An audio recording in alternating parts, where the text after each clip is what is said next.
Trap operators are by far the most prevalent form of defenders in the game, with there being 6 of them at the time of recording. I know the sheer amount of them makes it difficult to choose which one to bring in your lineup, so in today's video I'll be going over all the trap operators and comparing them. I'll be doing this by giving them a score out of 10 in 4 key categories. The categories are gadget, loadout, secondary gadget, and versatility. Then at the end of the video I'll be adding up their scores to come to a verdict. So make sure you watch till the end to find out who is the best trap operator. To start out the video, I'll be going over Kapkan since he came with the game on release. Kapkan's gadget is the EDD. It is a small explosive trap that can attach to doorways or windows. And when an enemy walks through an EDD, it will detonate, dealing 60 damage. This means you can stack multiple on one doorway or window to guarantee a down. I would recommend doing this most of the time because once someone gets hit by a Kapkan trap, the chances of them getting hit again is very low. So you want to make the one time you hit them count. You aren't guaranteed value out of Kapkan though, because if the attackers check their doorways and drone properly, they can just shoot them and render your traps useless, which does lose Kapkan some potential points. But considering his traps do so much damage, I think Kapkan is deserving of a 9 out of 10 in the gadget category. Now for Kapkan's loadout, he comes equipped with the VSN submachine gun and the sausage shotgun as primary options, and the Gush 18 pistol and PMM pistol as secondary options. The VSN is one of the better SMGs on defense. It has a high fire rate, good damage, and moderate recoil.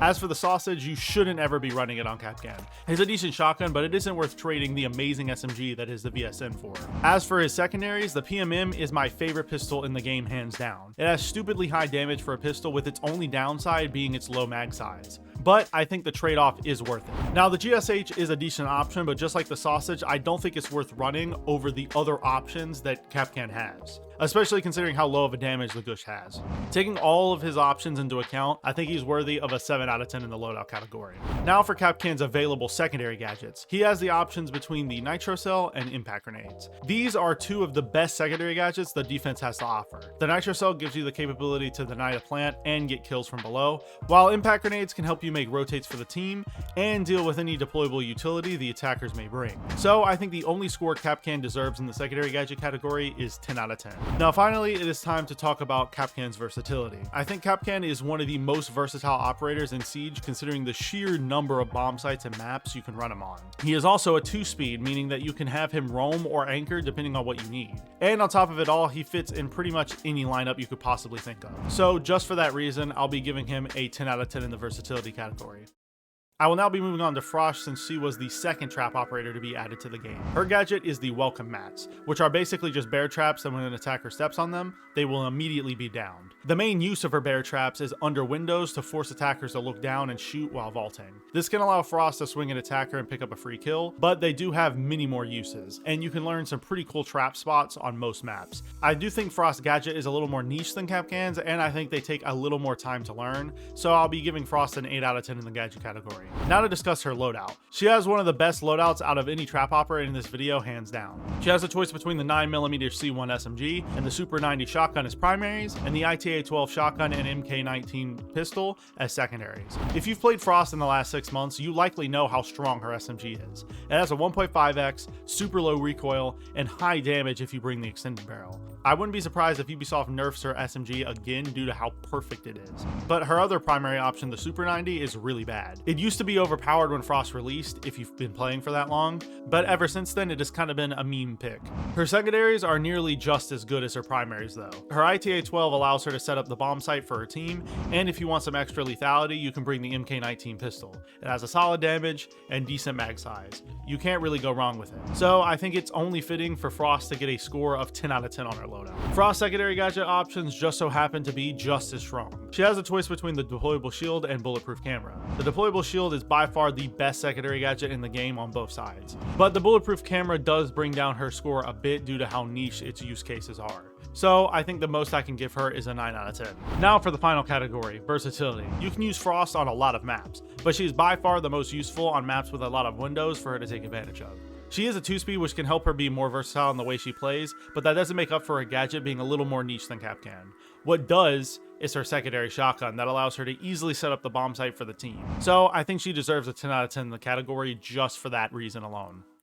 Now to discuss Lesion. His gadget is the Goo Mine. He gets a large amount of these that he earns throughout the round. When deployed, they are completely invisible, making it quite difficult for attackers to see. When an attacker steps on these bad boys, they will lose the ability to sprint, and it will make them take damage over time. Their main advantage is that they give your team information on where the attackers are coming from. This is due to his Goo Mines producing loud audio cues when they are stepped on, and since he has so many of them, he can easily cover most of the map. On top of that, since they are invisible, there's little the attackers can do to deal with them. So taking all of this into account, I think Lesion deserves an 8 out of 10 in the gadget category. Now for Legion's loadout, which is pretty mediocre. He has the choice between the T5 SMG and the 612 shotgun as primary options, and the Q929 pistol as his only secondary. The T5 SMG is his best weapon by far. It has moderate recoil, good damage, and a high fire rate. It is the definition of a solid option on defense. As for the 612, it really isn't great. Its rotate capabilities are lackluster at best, and its damage isn't great either. The T5 is his only real primary option, and you shouldn't think twice about it. Since he has only one secondary, you also don't have to think much about what to run there either. The only secondary that you can run is pretty mediocre though, considering that its damage is quite low and it has a low magazine size. I think since his only good gun is the T5, he only deserves a 6 out of 10 in the loadout category at most. Now to discuss Legion's secondary gadgets. He has the choice between impact grenades and the bulletproof camera. I've discussed multiple times already why impact grenades are so strong, but they are easily in the top 3 of Defender's secondary gadgets. As for bulletproof cameras, they aren't nearly as good. They can be useful for gathering a little bit of extra intel, but compared to impacts, it really isn't worth it. Overall, I'll be giving him a 7 out of 10 in the secondary gadget category. Now to talk about arguably Legion's strongest aspect, his versatility. He is by far the most versatile operator in this video. You can easily run him on any map with any lineup, and you'll get some sort of utility out of him. Also, his 2-speed rating along with his information gathering gadget allows him to play the role of a roamer or anchor depending on what you need. Considering how many bases Lesion can cover, I think it only makes sense to give him a 10 out of 10 in the versatility category. Since we finished up with Lesion, it is now time to talk about Ela, the trap operator that released in the same season as Lesion. Ela's gadget is the Grismot Mine. She gets 3 of these at the time of recording that can be deployed on surfaces around the map.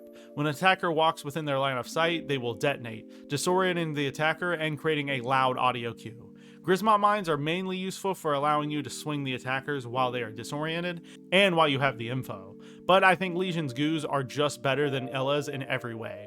Goos prevent attackers from rushing by stopping them from sprinting, they give you an audio cue, and you get more of them. So I find that there is very little reason to run her for the gadget alone. So just for that reason, I'll be giving her a 4 out of 10 in the gadget category. Now her loadout is a different story. She has a choice between the Scorpion Evo SMG and the FO12 shotgun as primary options, and the RG15 as her only secondary option. With the recent buff to Compensator, her Scorpion has become much easier to control recoil-wise, and its fire rate is one of the best in the game. It may have low damage, but that doesn't matter when you can empty your magazine in 2 seconds. Its magazine size is another huge drawing factor for the Scorpion since it has the biggest mag out of any SMG on the defensive side. As for the FO12, it has a stupidly fast fire rate for a shotgun and its range is decent. Overall, it is an above average shotgun, but considering how good the Scorpion Evo is, the FO12 isn't worth running. Then finally, her pistol, the RG15, is up there as one of the best pistols in R6 simply due to the fact that it has a built-in sight. This is really rare for a sidearm and it allows you to hit shots you normally wouldn't be able to. Also, its damage and capacity is decent overall. So I think Ela is worthy of an 8 out of 10 in this category. Now to discuss her secondary gadgets. She has the choice between the deployable shield, which you guys already know how strong that is, and she has barbed wire. Barbed is required on a lot of bomb sites to prevent rushes and to give you audio cues on attackers trying to sneak up on your flank. You should always have 1 set of these at least per round. Since she has 2 excellent options at her disposal, I think she deserves a 10 out of 10 in this category. Now let's discuss another weak point of Ela, her versatility. Ela's gadget is the main thing that holds her back here. You can get away with running her on any map, but getting any sort of value out of her on every map and lineup is a different story. You can bring her for the shield, which is nice, but in my opinion, there are so many other operators you could run, and you'd likely get more value out of them in 90% of situations. There are very niche strats that you can run with Ela that you will get a lot of value out of her, but those are few and far between. So I'll be giving her a 6 out of 10 in the versatility category. Now that we've moved past Ella, it is now time to talk about Melusi. Melusi's gadget is the Banshee, which are bulletproof traps that can be deployed on the floor and walls of a map. When attackers walk into their radius, they will be slowed significantly, and the Banshee will begin to make a loud humming sound. While an attacker is in a Banshee's radius, the Banshee will slowly open, revealing their core, which can be shot to destroy said Banshee. Otherwise, the only way an attacker can destroy them is via explosive means. Considering Banshees are the only gadget in this video that are completely bulletproof, it gives them a huge advantage. And so just for that, I think she's worthy of a 9 out of 10 in the gadget category. As for her loadout, it is a lot more lackluster. She comes equipped with the MP5 and the Super 90, which Frost also has, and the RG-15 handgun, which was originally available on Ella as her only secondary. The MP5 is really below average, especially since she doesn't have any magnification sights on it at all. Its damage is low, its fire rate is mediocre at best, and its magazine size is average. There really isn't anything good about it. As for the Super 90 and the RG-15, I already discussed them on previous operators in this video, so you know how I feel about them. Taking all of it into account, I'll be giving her a 4 out of 10 in the loadout category. Now it is time to discuss her secondary gadgets. Melusi has access to impact grenades and the bulletproof camera. Impact grenades are by far the better option due to their sheer versatility, but the bulletproof camera is alright. Since she has the same options as Lesion, she will be getting the same score as I gave him, that being a 7 out of 10. Now for the final category, which is versatility. Melusi's versatility isn't great because you have to place her gadget in very specific spots to get the most out of them. Also, her gadget is somewhat map dependent. You can get away with running her in most situations, but she isn't nearly as versatile as someone like Frost or Lesion, especially since she's a 3 armor. So I think she is worthy of a 6 out of 10 in this category. Now for the final operator, Thorn. Thorn's gadget is the razor bloom that can be thrown onto surfaces around the map. When an attacker walks into their line of sight, a timer will begin to go off, and when the timer runs out, the razor bloom will explode, damaging or even killing nearby players. Their main use is to force attackers to run into your line of sight. You can set them up under windows or in common doorways to accomplish this task, but I think the best use case for her is to set them up on default plant locations, so when an attacker goes to plant later in the round, they are forced to get off it and run away. This is a really underrated use case for them, and a lot of people sleep on how strong it is. But despite everything I just said, due to their long timer, razor blooms are likely one of the worst traps in this game. So keeping that in mind, I'll be giving her a 3 out of 10 in this category. Now for her loadout. Thorn has a choice between the UZK submachine gun and the M870 shotgun as primaries, and the C75 machine pistol and the 1911 as secondary options. The UZK is a quite slept on SMG. It has low recoil, a slow but decent fire rate, and really high damage. As for the M870, it is by far the best shotgun in the game. It has a long damage drop off for a shotgun, a fast pump speed, and high damage. And since she has the C75 machine pistol, she can actually get away with running the M870. Especially since the C75's DPS is pretty good. Now her final weapon, the 1911, is a really good pistol as well, with stupid high damage but a low mag size. If it wasn't for Thorn having a machine pistol, this would definitely be a good option, but since she has one, it isn't worth running. Considering she has so many good options to choose from on our loadout, I'll be giving her a 10 out of 10 in the loadout category. Now to discuss her secondary gadgets. Thorn has a choice between the deployable shield and barbed wire. You guys know how I feel about both of these, and so I think it's only fitting to give her a 10 out of 10 in this category.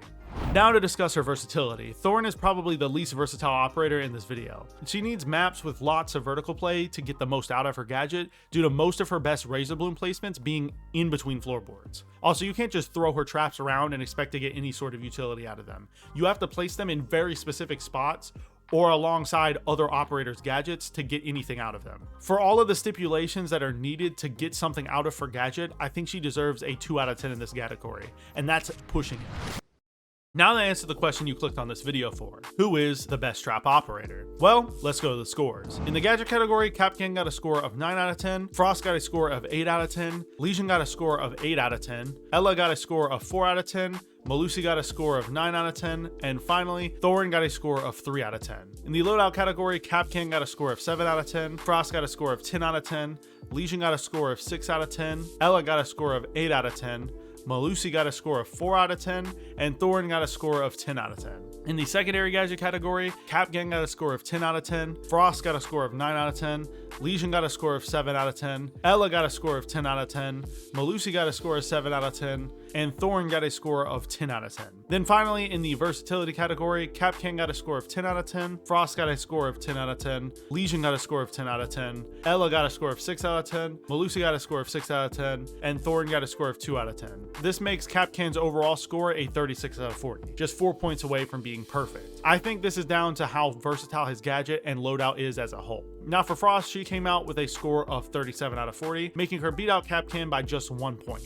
I think her shield and the 1.5x single-handedly puts her here. Both are extremely meta, and I would argue carry her to this position. Moving on to Lesion, he got a score of 31 out of 40. Lesion's traps just simply aren't nearly as good as they used to be. Now for Ella, she got a score of 28 out of 40. The only reason she even has a score this high is due to her deployable shield and good gun. Moving on to Malusi, she came out with a score of 26 out of 40. Her guns and 3 armor rating really hold her down right now. Finally for Thorn, she got a score of 25 out of 40, making her the worst rated operator in today's video. She deserves it too. Just like I said, there's so many stipulations for her gadget to do well, and I just don't think it holds up compared to other traps. So this is their ranking in order. As always, this video is strictly my opinion, and if you disagree, feel free to leave your opinions in the comments down below. If you enjoyed today's video, I make Siege content just like this twice a week, so go subscribe to the channel and follow me on Twitter if you don't want to miss the next upload. If you want to watch another video just like this one, a video will be popping up on your screen right now where I compare the intel operators of Rainbow Six Siege. I'll see you next time, friends,